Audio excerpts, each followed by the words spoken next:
కర్కాటక రాశి వారికి మాఘమాస శుద్ధ అష్టమి అక్షయకాల భైరవాష్టమి సందర్భంగా జాతకంలో ఉండబడిన దోషాలు తొలగించుకొని ఐశ్వర్యానికి ఆనందానికి స్వాగతం ఎలా పలకాలో ఈ వీడియోలో సవివరంగా సంపూర్ణంగా తెలుసుకుందాం. కర్కాటక రాశిలో ఏ నక్షత్రాలు వస్తాయనగా పునర్వసు నక్షత్రంలోని చివరి పాదం 4వ పాదము, పుష్యమి నక్షత్రం 4 పాదాలు, ఆశ్లేష నక్షత్రంలోని 4 పాదాలు కలిపితే కర్కాటక రాశి.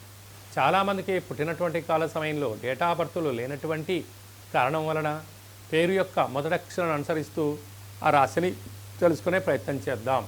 హీ, హూ, హే, హో, డా, డి, డు, డే, డో అక్షరాల వారందరూ కూడా కర్కాటక రాశి జాతకులే. కర్కాటక రాశి యొక్క అధిపతి చంద్ర భగవానుడు. వీరికి తృతీయంలో కేతు, సప్తమంలో బుధాదిత్య రాజయోగం. రవి ప్లస్ బుధుడు సంచారం చేయడం వల్ల, ఏడాది తర్వాత సంచారం చేయడం వల్ల వివాహం కాని వారికి వివాహ ప్రయత్నాల్లో సఫలీకృతం అవ్వడం, ప్రేమికుల మధ్య సయోధ్య ఉండడం, వివాహమైన దంపతులు అన్యూన్యంగా ఉండడం, వారికి ప్రభుత్వ ఉద్యోగం ప్రయత్నం చేసే వారికి ఎగ్జామ్స్లో మంచి ఉత్తీర్ణత శాతం రావడం, అలాగే గవర్నమెంట్స్ లెటర్స్ రావడం, ప్రమోషన్స్ రావడం జరుగుతుంటాయి.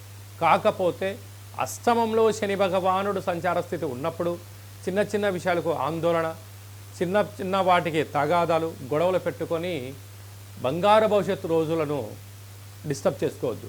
అలాగే మీ జన్మ నక్షత్రం రోజున పూర్ణిమ, అష్టమి తిథి ఎందున, అమావాస్య తిథులు ఎందున దూరావాయు జల ప్రయాణాలు పెట్టుకోకపోవడంగా ఉత్తమోత్తంగా భావించగలి.